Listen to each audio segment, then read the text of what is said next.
Cuando Jesús entraba a Jerusalén, en ese día, que lo leímos en el Salmo 118, donde dice, este es el día que el Señor ha hecho y nos vamos a gozar. Bueno, estaba hablando acerca de un día específico, cuando el Mesías iba a entrar a Jerusalén. Había estado predicho en la profecía de Daniel que leímos el miércoles pasado. Como Dios le había dicho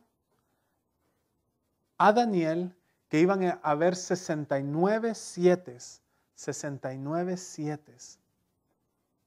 y que era en años, y lo convertimos, se recuerda que lo convertimos a días, y Dios había dado el día exacto en el que Él iba a regresar, en el que iba a mandar a su Mesías. Y Jesús entró montado en un burro. Ahora lo interesante para mí es el burro. Una de las cosas interesantes. Porque fíjese usted que yo me imagino lo que estaba pensando el burro. Yo no sé, yo tengo una mente, yo pienso un poco infantil y de caricatura, pero yo me imagino lo que estaba pensando el burro, ¿verdad? Y el burro iba ahí y él veía las palmas y veía a la gente gritando y alabando y aplaudiendo. Imagínese si el burro empezara a decir, wow, aquí sí me aprecian. Eso hasta que al fin notaron quién soy. Pero fíjese que el burro iba cargando a Jesús y la gente estaba aplaudiendo y estaba sonriendo porque Jesús venía, ¿no es cierto? Y es lindo cuando el Señor nos deja ser burros, porque nos lleva a lugares donde nosotros lo llevamos a Él. Y cuando la gente sonríe y cuando la gente es bendecida, nosotros tenemos que pensar, hey, no es por mí, es porque están viendo a Jesús, y eso es lo más importante, que vean a Jesús. Y me invitaron a un funeral donde se murió la mamá de un amigo mío, que parece ser que ya cuando se muere alguien de este grupo de amistades, un grupo de amigos que yo tenía en un lugar donde yo trabajaba, cada vez que se muere alguien me llaman, hey, tráete la guitarra y canta unas canciones, ¿no? Y de esa manera puedo llevar ahí sí que el evangelio y este es un grupo de personas que no son cristianos, no sé si conocen al Señor, yo creo que no. Dios lo sabe. Pero tuve la oportunidad y en el funeral había preparado yo 3 alabanzas, y es un poquito duro, ¿no es cierto? Un funeral es duro, más para cantar alabanzas, ¿no? Pero esta de Ven Señor Jesús fue una de las que toqué. Y yo dije, ¿sabes qué? Solo me voy a cerrar mis ojos y te voy a alabar, Señor, y yo sé que tú vas a tocar gente, ¿no? Y ya me presenté y soy acá, ¿verdad? Señor Burro, y vengo solo a traerles unas alabanzas, ¿no? Mi amigo acá, tal y tal, me invitó, así es que. Y empecé, ¿verdad? Un grupo más o menos unas 20, 25 personas. Y ya terminé las 3 alabanzas y ya habían entrado más. Y ya, pues ahora qué hago, ¿no? Bueno, pues ya. Ya me fui para atrás y iba a poner en la computadora porque tenían ahí la música que él había escogido para su mami. Y él llegó de regreso atrás y me dice, ¿sabes qué? Qué lindas alabanzas. Y le digo yo, bueno, pues gloria a Dios, ¿no? Pero vamos a orar por ti, le digo. Y le dije a una señora que estaba ahí, que era compañera nuestra también en ese trabajo, que yo creo que había sido cristiana y que se ha alejado. Y le digo, oremos por él. Y se quedó así como que, ¿qué onda? ¿Yo qué hago, no? No, pues oremos, y ya oramos, ¿no? Y oramos y todo. Y terminé de orar y me dice, ¿sabes qué? Necesitas orar por mi familia también. Y dice la señora, sí, eso es lo que yo estaba pensando. Necesitas hacerlo ahí enfrente de todos. Ok, bueno, pues vamos, ¿ah? ¿Y cómo lo haces, no? Porque y todos ahí, uno gritando y llorando y todo, ¿no? Y ya pues mi amigo tal y tal me dijo acá que si podía orar por ustedes, así es que inclinemos nuestros rostros, pues ya no sabía ni qué decir, ¿verdad? Y empezamos a orar. Y le digo, la presencia de Dios estaba ahí. La presencia de Dios estaba ahí. Me tuve que ir porque tuve que ir a recoger a mi hijo, pero Después me dijeron, le hablé a mi amigo después, y es más, fue otro amigo el que me dijo, ¿sabes qué? Después que tú te fuiste, empezó pues la misa y todo, y el padre nos dijo que qué onda, que leyéramos la Biblia y que no sé qué. Yo dije, wow, gloria a Dios, gloria a Dios. Y el Señor estuvo ahí. La importancia de ser burro. Pero qué lindo que Dios nos pueda usar. Versículo 26. A través de la semana estuve escuchando al Señor que me decía, si me amas, alimenta mis ovejas. Si me amas, alimenta mis ovejas. Y por eso es de que hoy vamos a empezar desde el versículo 25 del capítulo 9. Siento que todavía hay muchas cosas que decir a través de esto. El miércoles pasado, como es tan densa la palabra, no tuve oportunidad de compartir otras escrituras que quería compartir. Si alguien necesita una Biblia, ¿por qué no levanta su mano? Y mi hermano le va a alcanzar una. Levante su mano si necesita Biblia. ¿Ok? ¿Todos tienen? Daniel capítulo 9, versículo 25. Dios nos quiere revelar el futuro porque somos sus hijos. Jesús le dijo a sus discípulos una vez, ya no los voy a llamar siervos, porque el amo no le dice a sus siervos lo que va a hacer, mas los voy a llamar amigos. Dios nos quiere revelar el futuro. Versículo 25. Sabe pues y entiende que desde la salida de la orden para restaurar y edificar Jerusalén hasta el Mesías el príncipe habrá 7 sietes y 62 sietes. Habíamos hablado que la palabra semanas en el original acá quiere decir 7. ¿Okay? Entonces habrá 7 sietes y 62 sietes. Se volverá a edificar la plaza y el muro en tiempos angustiosos. Esto quiere decir que 7 sietes y 62 y 7 son 69 sietes. Se le está diciendo a Daniel, van a haber 69 sietes hasta el Mesías el príncipe. Cuando el Mesías se tenía que revelar al mundo. Es interesante que hasta el domingo de Ramos, Jesús nunca dejó que lo alabaran en público, que le dieran adoración pública. Hubo una vez que él hizo un milagro y dice que la multitud lo quería agarrar y hacerlo rey, y que él se les escapó a la multitud y se escondió, se fue. ¿Por qué? Porque no era su tiempo todavía de ser revelado nacionalmente, públicamente como el Mesías. Tenían que pasar estos 69 sietes. En el domingo de Ramos, que fue un 6 de abril del año 32, Jesús entró a Jerusalén, montado en el burrito. Y ahí fue cuando toda la gente empezó a decir las palabras del Salmo 118 que leímos. Bienaventurado el que viene en el nombre del Señor. ¿Verdad? Este es el día que el Señor ha hecho, nos regocijaremos. Y ese es un salmo mesiánico.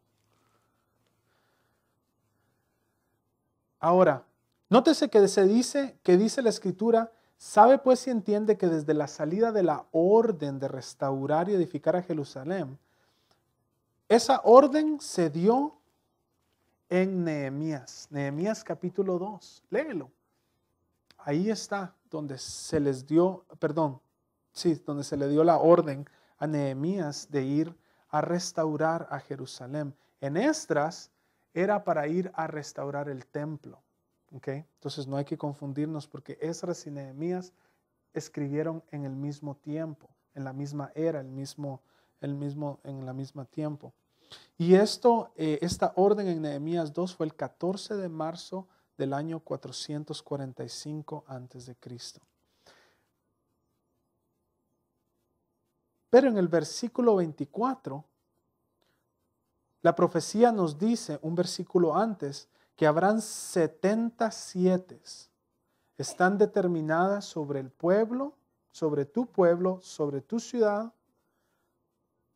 para terminar la prevaricación y poner fin al pecado, expiar la iniquidad y para traer justicia perdurable, sellar la visión y profecía y ungir el santo de los santos o el lugar santísimo.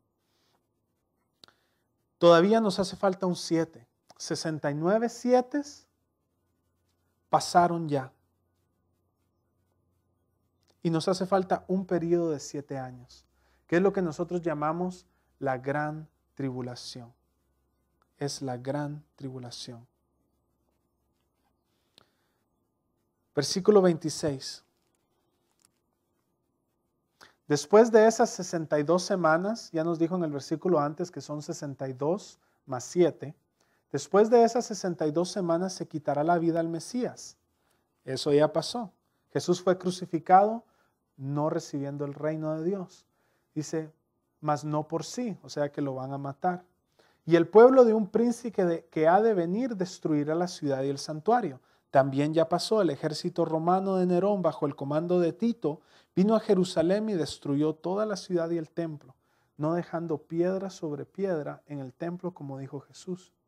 Y dice, y su fin será con inundación, y hasta el fin de la guerra durarán las devastaciones. Esta palabra inundación se puede decir también una dispersación, ¿verdad? Entraron los romanos, destruyeron el templo, empezaron a matar a judíos y se fueron todos huyendo y hasta se le cambió el nombre a Jerusalén.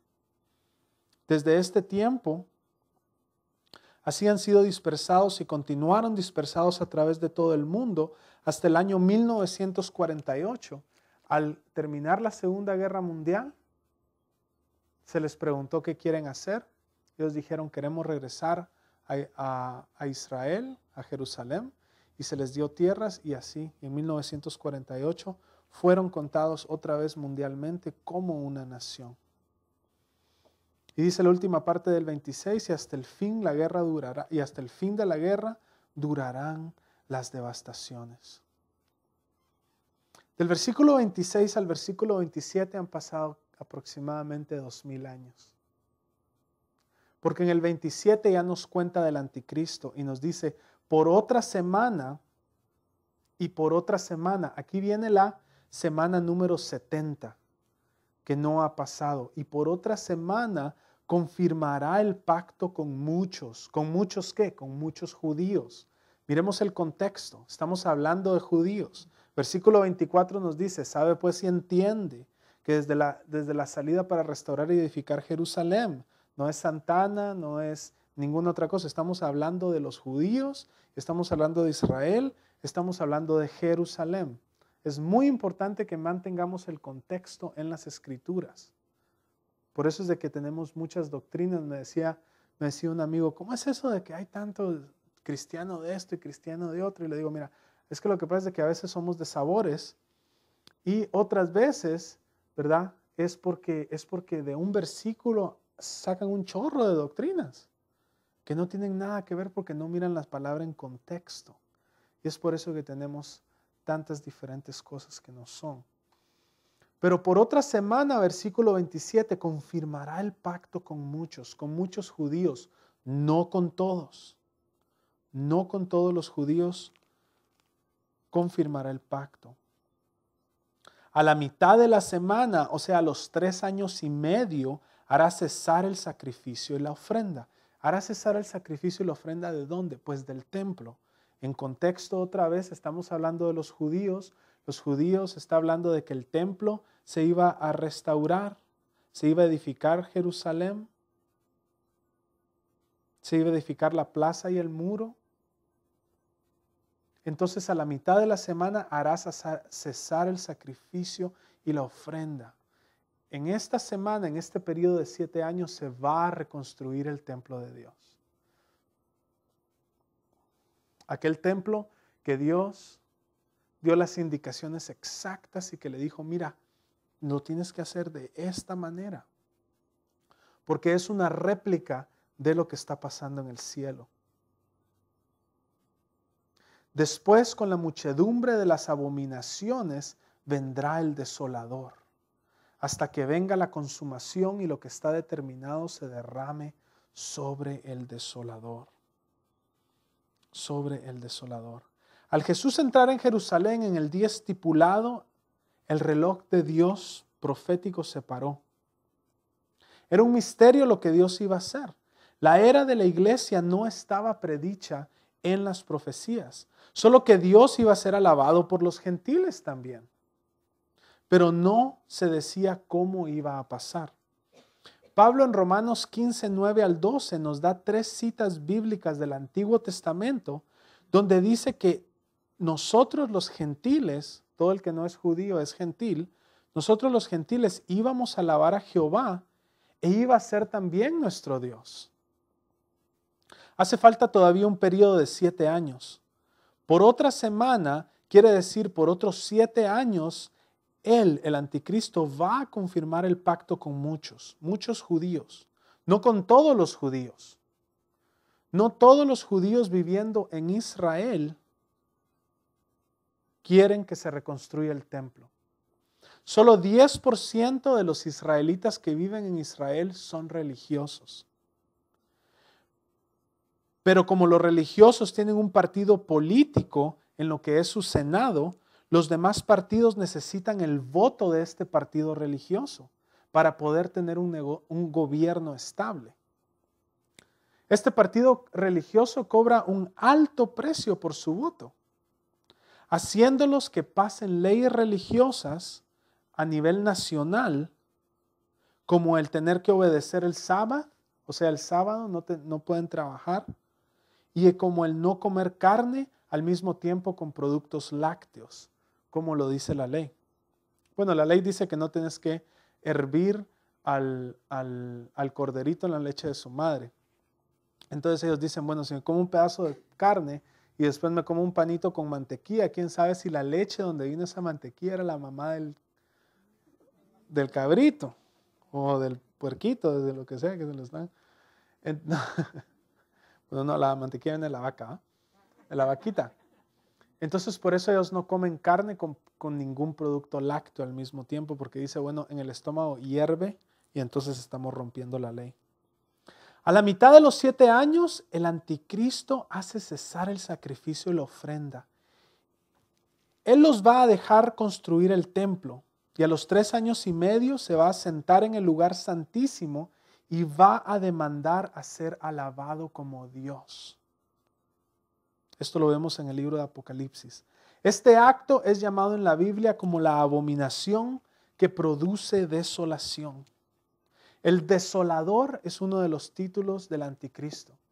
Y va a haber una gran desolación. Él va a empezar una desolación quiere decir donde no hay gente. Donde una vez hubo y ahora ya no hay. Y eso es lo que va a pasar en Jerusalén. Déjeme leerle lo que dice Mateo 24, porque Jesús habló de estas cosas.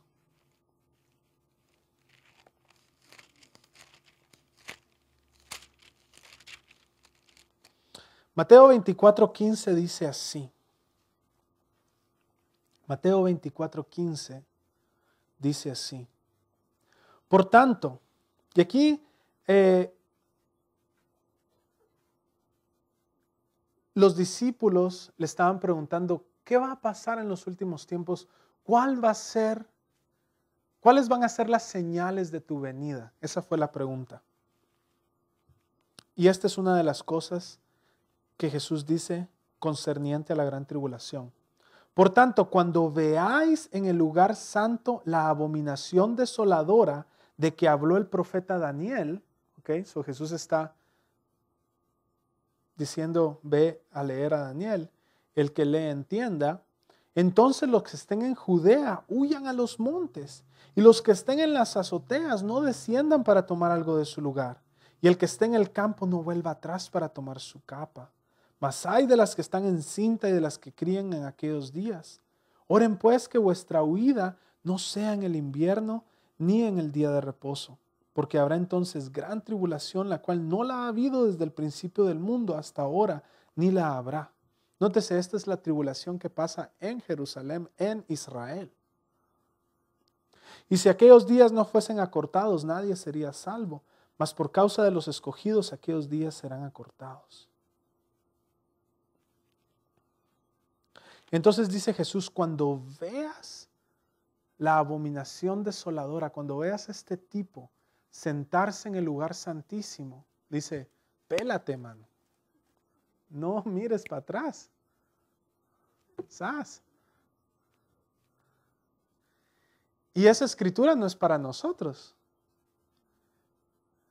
Yo me pongo a pensar, ¿qué pobre judío va a empezar a creer y que va a leer eso y va a decir, chales, va para adentro, vámonos? Que vea al anticristo, porque esto está escrito para alguien, hermanos. Esto está escrito para alguien que lo va a vivir.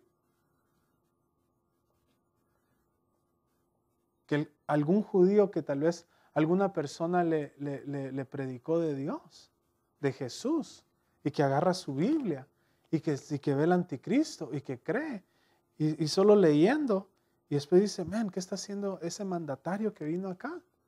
Se está metiendo en el templo, ¿qué onda? Y que se recuerde esta escritura. Esta escritura es para alguien, hermanos, para alguien que la va a saber.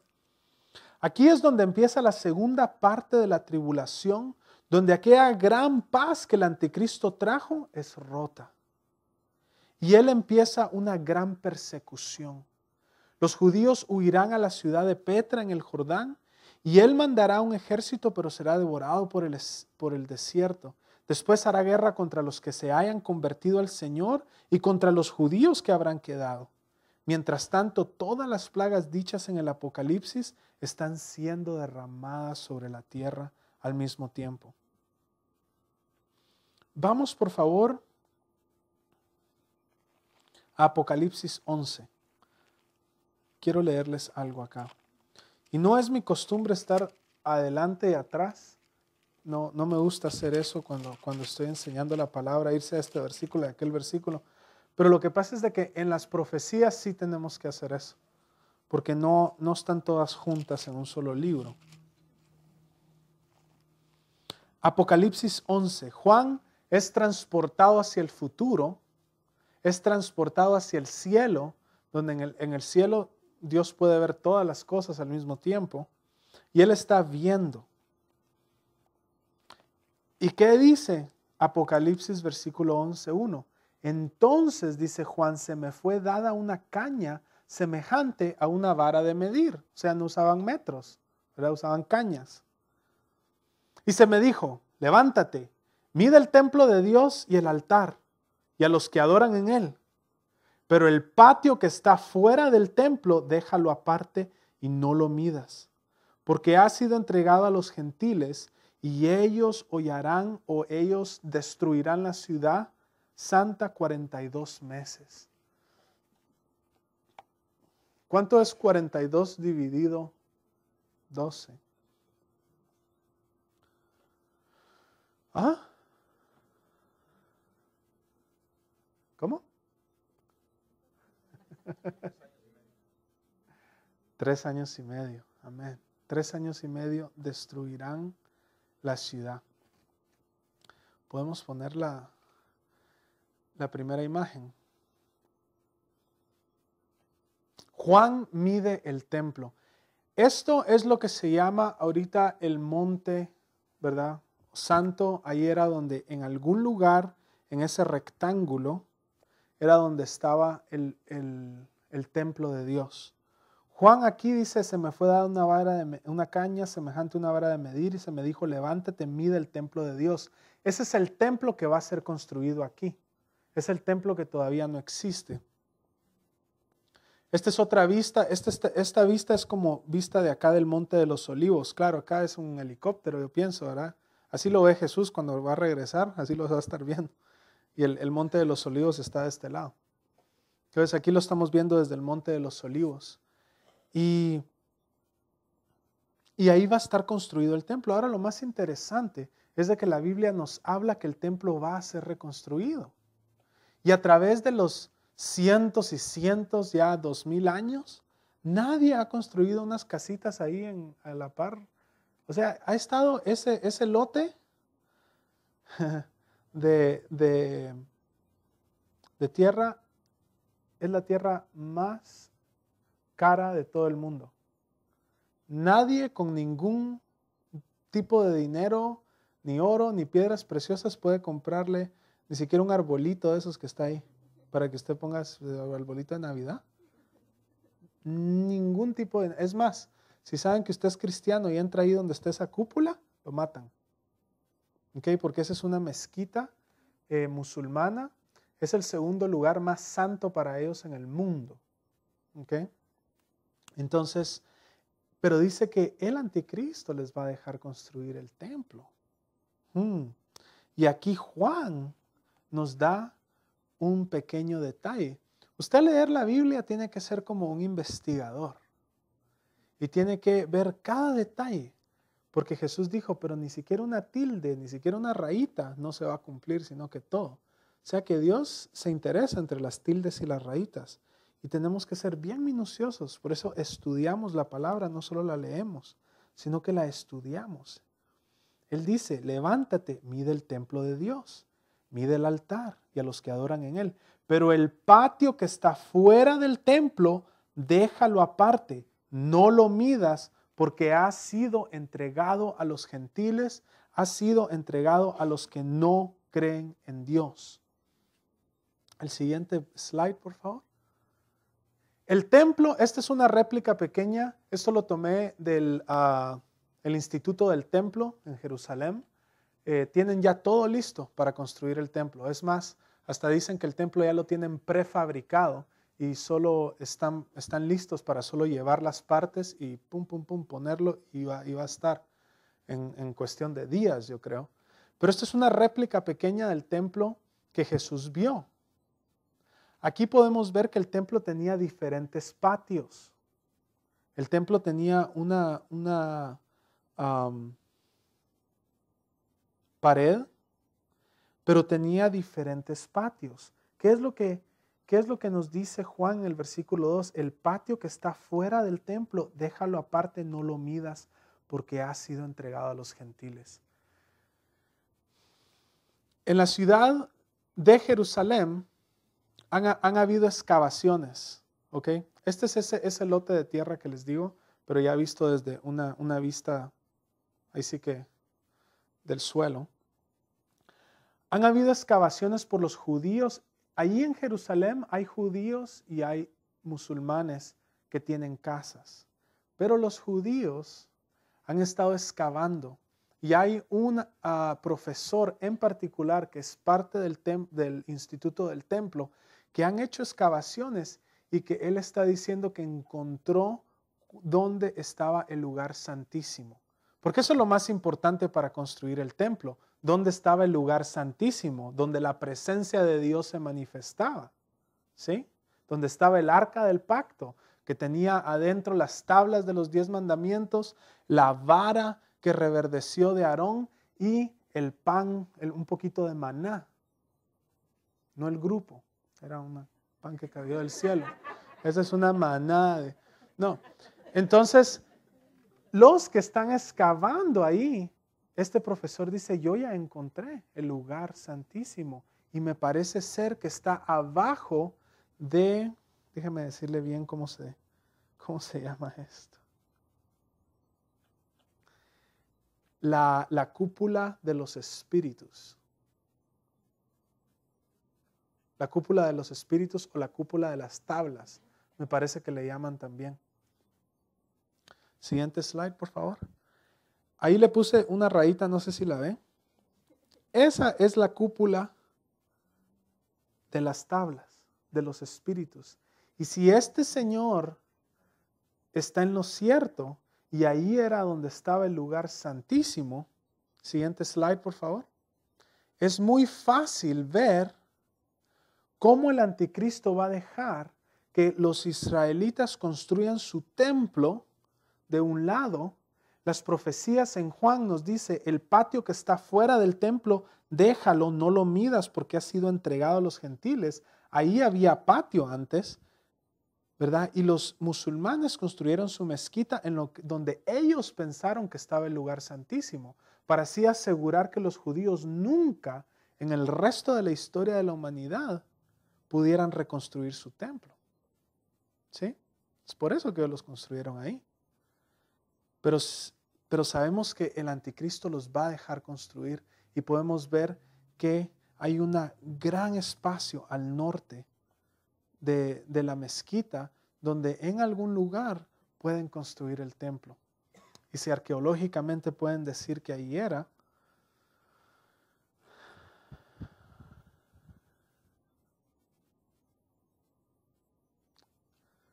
vemos cómo las escrituras pueden ser cumplidas, lógicamente.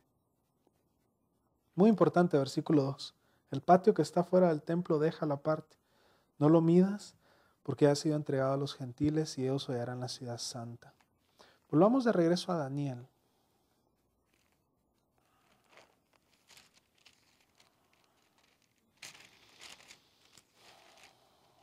La semana pasada hablamos que cuando está pasando esto, donde dice aquí, a la mitad de la semana, estamos en Daniel 9:27.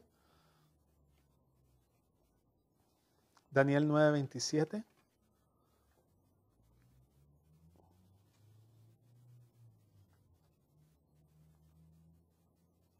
Y por otra semana confirmará el pacto con muchos, y a la mitad de la semana hará cesar el sacrificio y la ofrenda.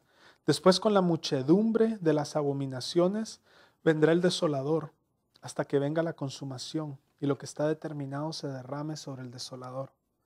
Entonces, a los 3 años, el principio de la tribulación, este personaje viene, es aquel cuerno grande que vimos, ¿se recuerdan? En la profecía que Dios le dio, la visión que Dios le dio a Daniel. ¿Se acuerdan? Que eran los dedos representados en el sueño que tuvo Nabucodonosor. Este personaje viene y toma cargo de una unidad europea de 10 reyes. Eso es lo que marca la tribulación, el principio de la tribulación.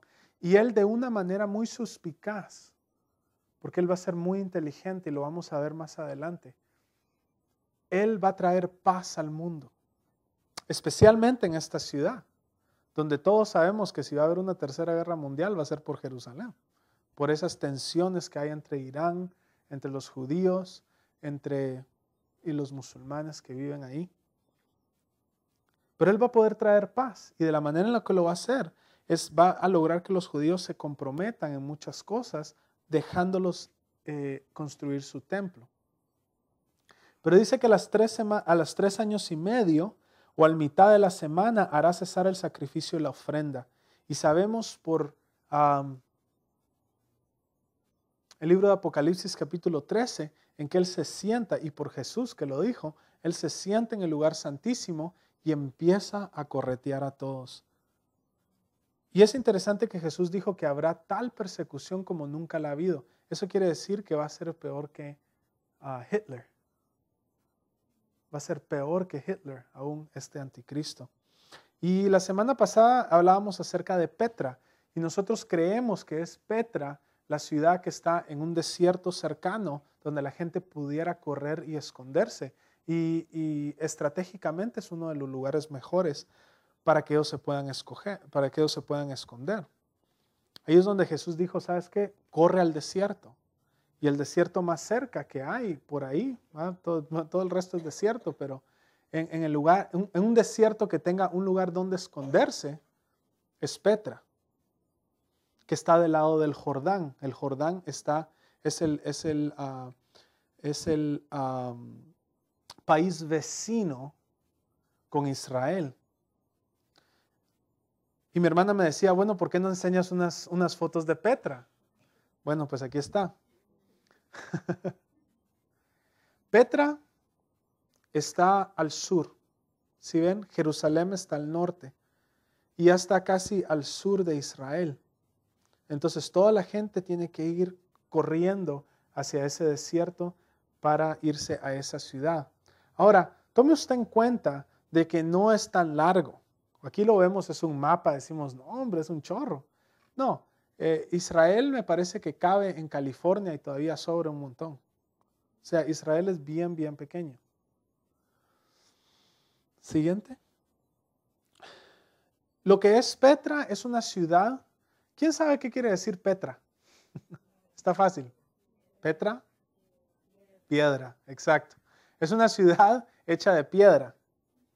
Bueno, no está hecha de piedra, sino que le cavaron en la piedra y pudieron hacer cuevas.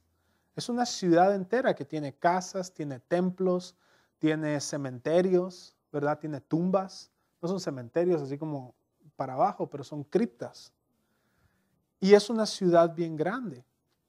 Y es estratégicamente bien, es muy buena estratégicamente, porque si en muchos de los templos no puede pasar más que una persona a la vez. Entonces, si a ti te está siguiendo un ejército con tanques y con jeeps, solo puede pasar un hombre a la vez. Van a tener que dejar los jeeps allá atrás y seguirte a pie. ¿Sí? Este es uno de los caminitos que conducen a uno de los templos. La siguiente, por favor. Y como te digo, en algunas partes está la roca alta que te protegería de ataques aéreos, en lo que los judíos se esconden, como lo dice el libro de Apocalipsis, que Dios ha preparado un lugar. Este es uno de los templos. No sé si ustedes se fijan abajito, esa es una persona. Así tan grande es ese peñasco. ¿Sí lo ven abajo? Son personitas. Ajá, si puedes poner tu cursor, Daniel, tu flechita. No, no se puede. Ok. Pues esas son personitas. O sea, esta cosa es increíblemente grande. Y lo que hicieron esta gente es de que a puro cincel le dieron la fachada como de templo. Y ahí adentro son cavernas, hermano. Ahí se va. Si no me cree, mira Indiana Jones y la última cruzada. Ahí fue donde. No la vean, está muy fea. Pero adentro es una cripta. Y adentro o sea, se puede esconder. Siguiente, por favor. Este es la primera parte de adentro de ese templo. Ese templo se llama el Templo del Tesoro. Y ahí a través de los años, mucha gente fue y escondió cosas ahí, más que todos los piratas. Los piratas iban y escondían supuestamente sus tesoros ahí. Supuestamente todavía en algún lugar hay tesoros. Es lo que he leído. Pero también hay otros templos. O sea, es una ciudad. El que ven ahí abajo, esa sombrita que ven ahí abajo, es una persona. ¿Okay? Estas cosas son increíbles, son increíblemente grandes. Eh, y están todas hechas en la roca y son peñascos y uno se va adentro. Hay otra parte que no guardé la foto, que son casas. O sea, haz de cuenta eran casas así y tenía diferentes, haz de cuenta apartamentos en Santana, así. Y con calles adentro, habían calles y habían hasta lugares donde la gente compraba y vendía y todo así adentro, haz de cuenta como Chinatown, así cuando uno se mete a esos grandes edificios y tú entras y adentro está todo vacío, así hay un montón de por todos lados tiendas. Bueno, pues algo así era. Siguiente, por favor, eso es todo. Ay, bueno, pues hasta llegó. Entonces, esta es la ciudad de Petra. Ahora, es muy interesante que después de el capítulo 13 de Apocalipsis, nos cuenta que el anticristo, al ver que no pudo agarrar a los judíos, se da la vuelta y dice que noticias del norte y del oriente lo hacen temblar, que hay un ejército del oriente y del norte que se ha rebelado. Y nosotros creemos que es un ejército chino y los rusos, que se van a rebelar contra él, contra el anticristo. Y él empieza a ir hacia el norte y todos se encuentran en el valle de Armagedón. Y esa es la última batalla donde la Biblia habla de que la sangre llega hasta el freno de los caballos. O sea, estamos hablando de un mar de sangre así de este tamaño.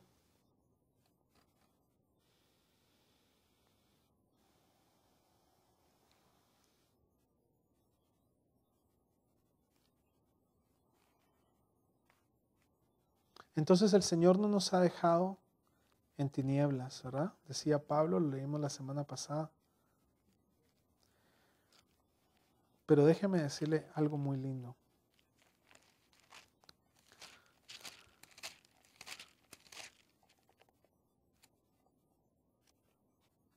Al terminar el periodo de los 7 años, Jesús regresa con nosotros y vence al anticristo, ata a Satanás y empieza el reinado de 1000 años, donde regiremos la tierra con vara de hierro, siendo Jesús rey en Jerusalén. Y esto es lo que vio Juan.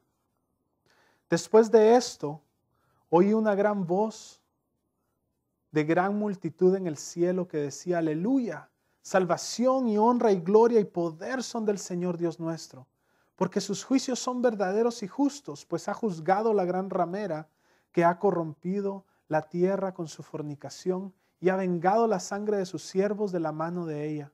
Otra vez dijeron aleluya, y el humo de ella sube por los siglos de los siglos. Y los 24 ancianos y los 4 seres vivientes se postraron en tierra y adoraron a Dios que estaba sentado en el trono y decían amén, aleluya.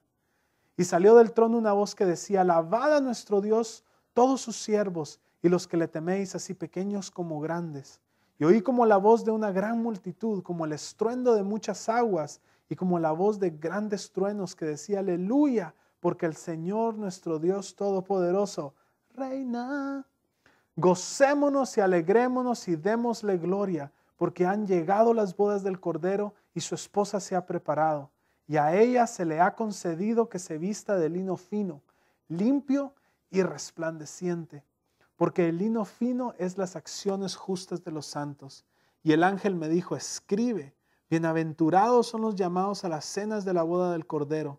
Y me dijo: estas son palabras verdaderas de Dios. Yo me postré a sus pies para adorarle. Y él me dijo: mira, no lo hagas. Yo soy consiervo tuyo y de tus hermanos que retienen el testimonio de Jesús.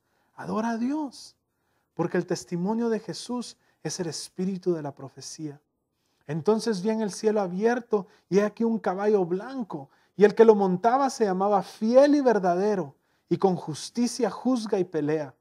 Sus ojos eran como llama de fuego, y había en su cabeza muchas diademas, y tenía un nombre escrito que ninguno conocía sino él mismo. Y estaba vestido de una ropa teñida en sangre, y su nombre es el Verbo de Dios. Y los ejércitos celestiales, vestidos de lino finísimo, blanco y limpio, le seguían en caballos blancos. De su boca sale una espada aguda para herir con ella a las naciones. Y él les regirá con vara de hierro, y él pisa el lagar de vino del furor de la ira de Dios Todopoderoso. Y en su vestidura y en su muslo tiene escrito este nombre: Rey de Reyes y Señor de Señores. Y vi un ángel que estaba en pie en el sol y clamó a gran voz diciendo a todas las aves que vuelan en medio del cielo: venid, congregaos a la gran cena de Dios, para que comáis carnes de reyes y de capitanes, carnes de fuertes, carnes de caballos y de sus jinetes, y carnes de todos, libres y esclavos, pequeños y grandes. Y vi a la bestia y a los reyes de la tierra y a sus ejércitos reunidos para guerrear contra el que montaba a caballo y contra su ejército. Y la bestia fue apresada. Aquí en el versículo 19 es bueno que leamos el Salmo 2, donde dice que Jesús se ríe de ellos. Y la bestia fue apresada y con ella el falso profeta que había hecho delante de ellas las señales con las cuales había engañado a los que recibieron la marca de la bestia y habían adorado a su imagen.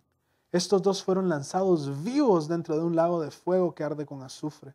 Y los demás fueron muertos con la espada que salía de la boca del que montaba el caballo, y todas las aves se saciaron de las carnes de ellos.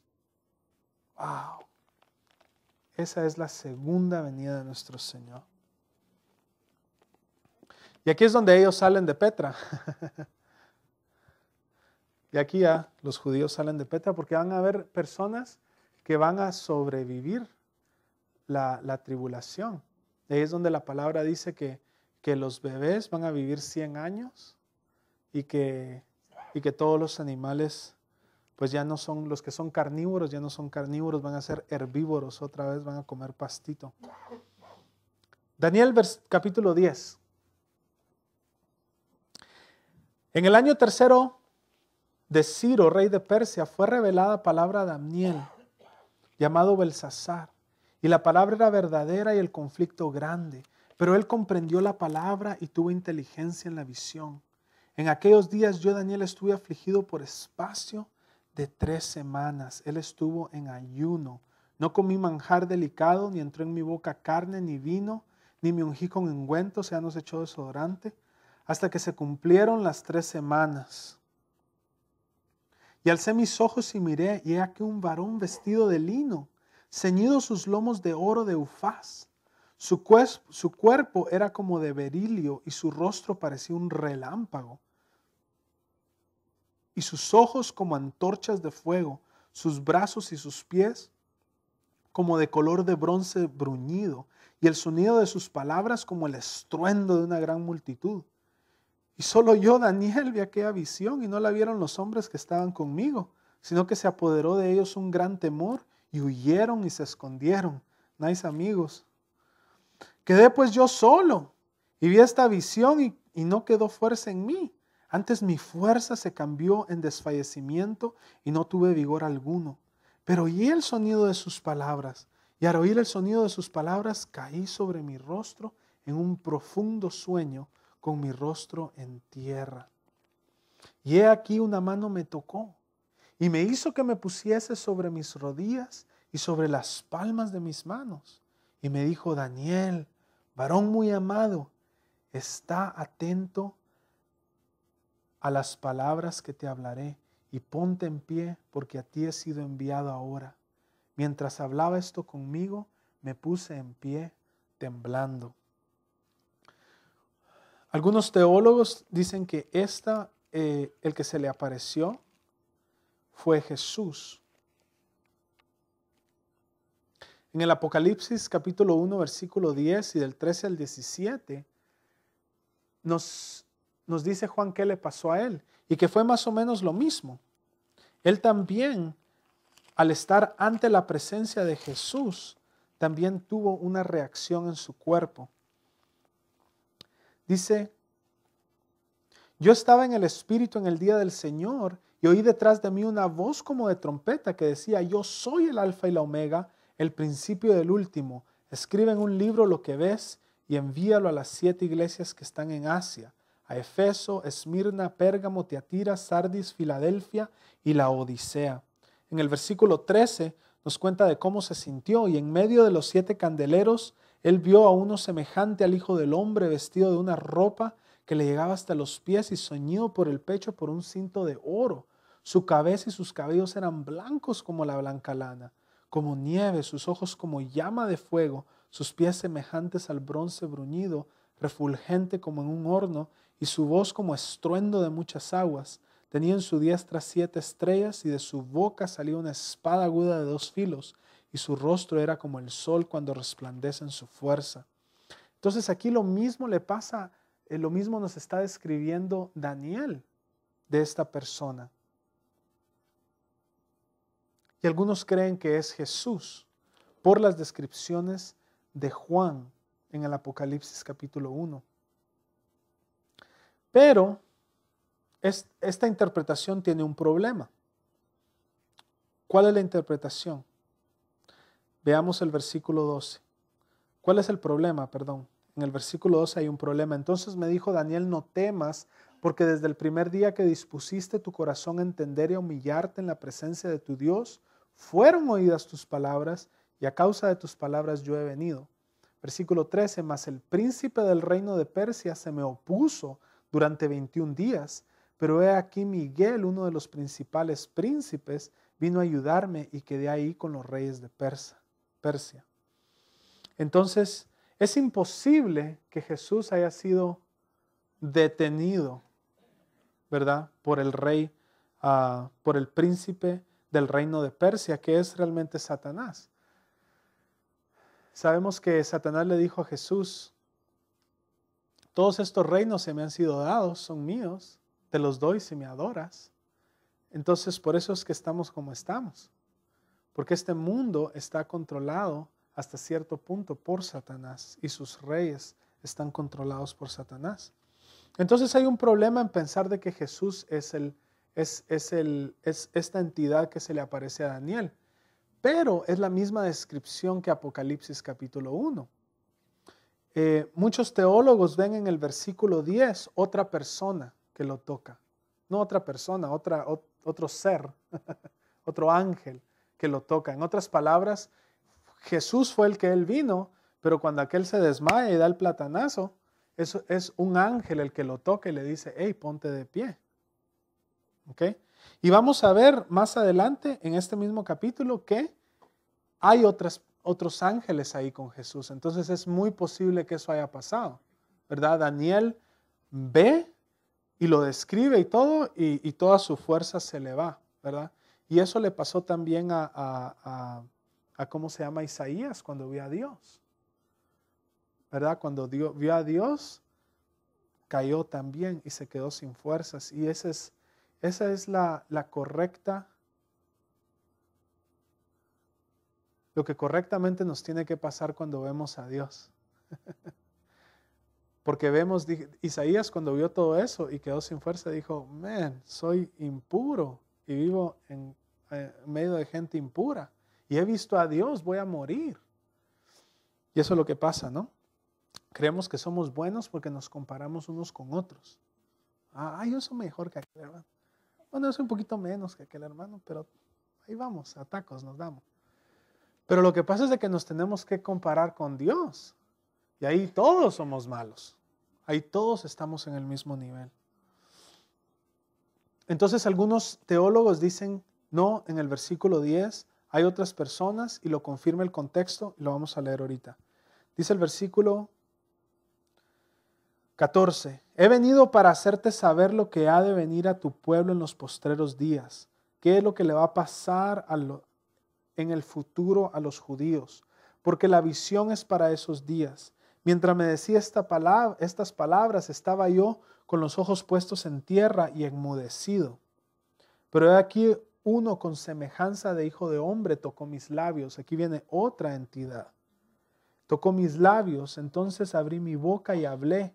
Y dije al que estaba delante de mí, Señor mío, con la visión me han sobrevenido dolores y no me queda fuerza. O sea que hasta estaba adolorido.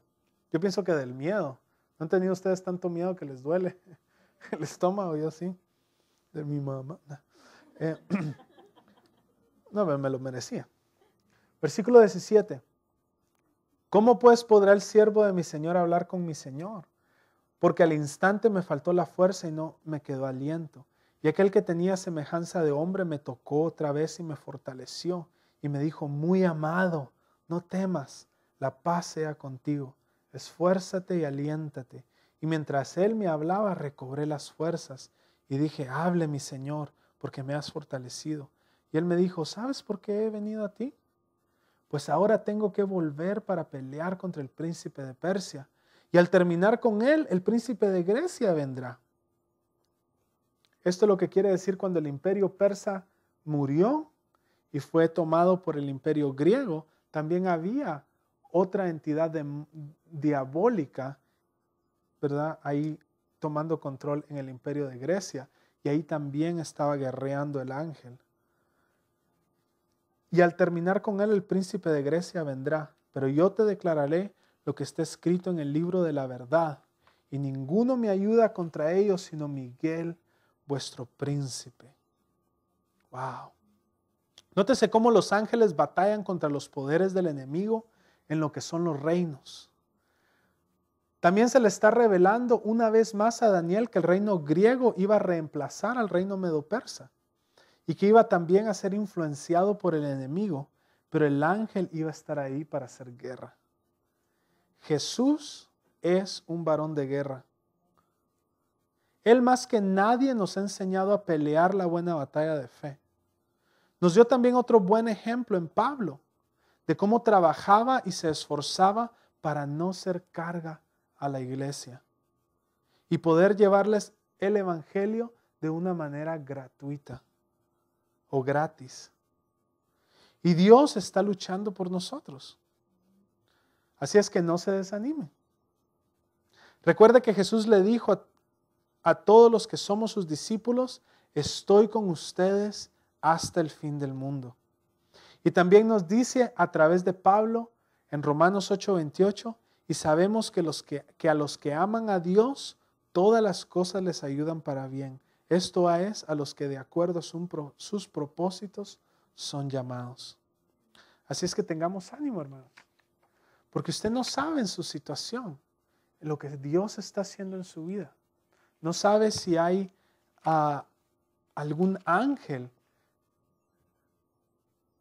que si usted lo pudiera escuchar le hubiera dicho, ¿sabes qué? Desde que empezaste a orar, fui enviado, pero este otro gallo acá, maligno, me tuve que echar unos trancazos ahí con él porque no me dejaba pasar.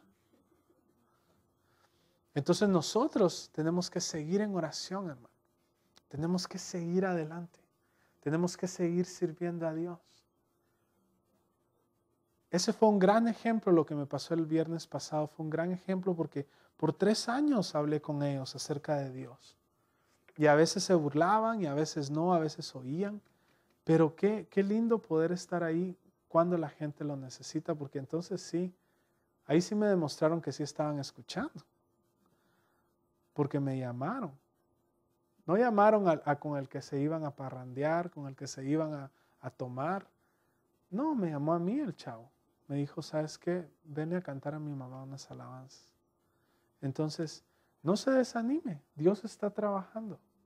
Todo lo que usted hace para Dios nunca va a ser en balde. Y Dios siempre lo va a recompensar. Dios no va a ser deudor de nadie. Dios nunca va a ser deudor de nadie.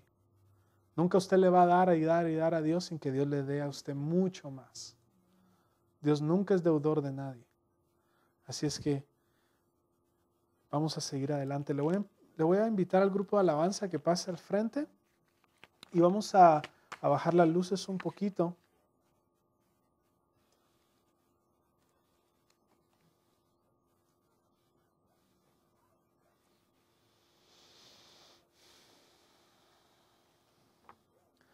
Y es bueno esperar en Dios, amén. Él nos ha esperado toda la vida. Vamos a esperarlo en oración y a ver si Él quiere decir algo, si el Señor Jesús, que está aquí en medio de nosotros, quiere decir algo.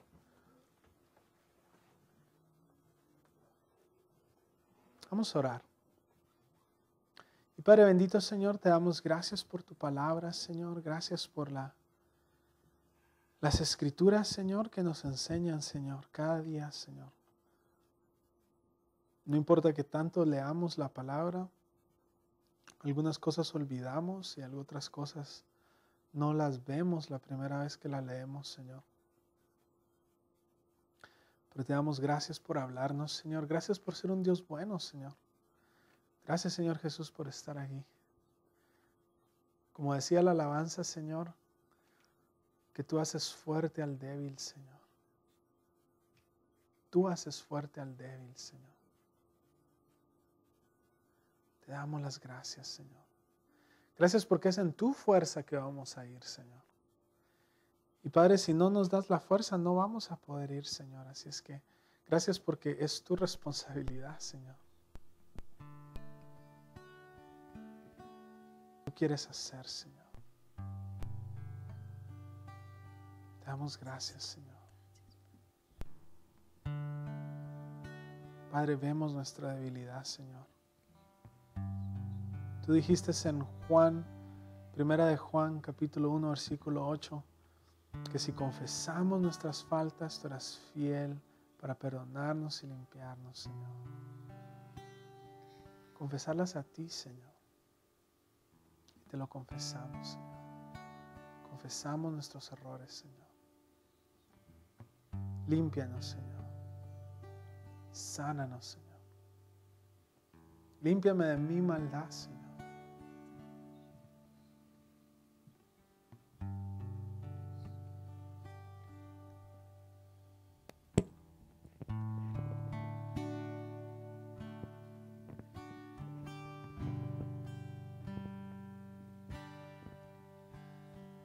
Ven, Señor Jesús.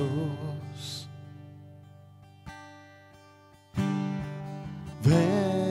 Señor Jesús.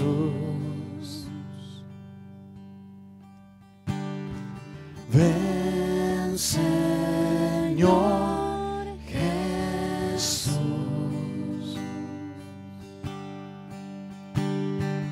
Ven, Señor Jesús. A todo el sediento, al débil también, venga la fuente, llene su corazón de dolor y tristeza. Él quitará con su misericordia. Canta el corazón a Él, cantando: ven, Señor Jesús. Ven, Señor Jesús. Ven, Señor Jesús. Ven, Señor Jesús. Gracias, Señor. A todo el sediento, al débil también, venga la fuente, llene su corazón de dolor y tristeza. Él quitará con su misericordia.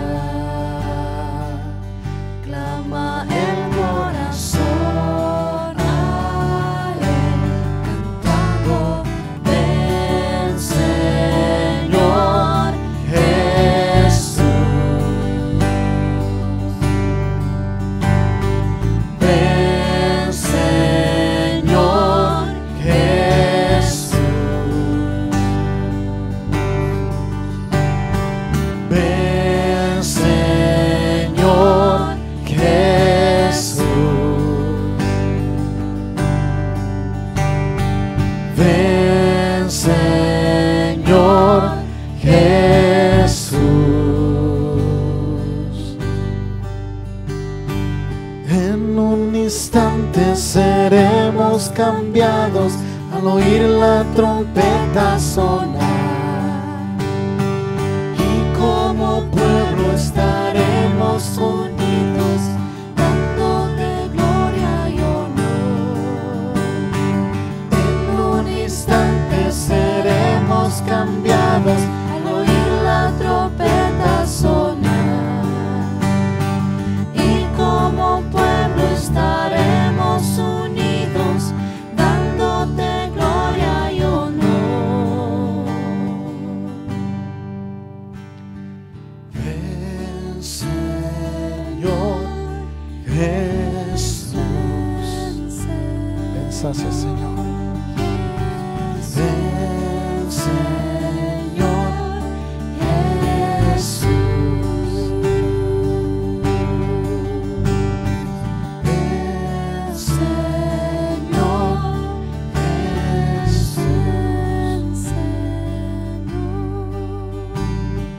Ven, Señor Jesús.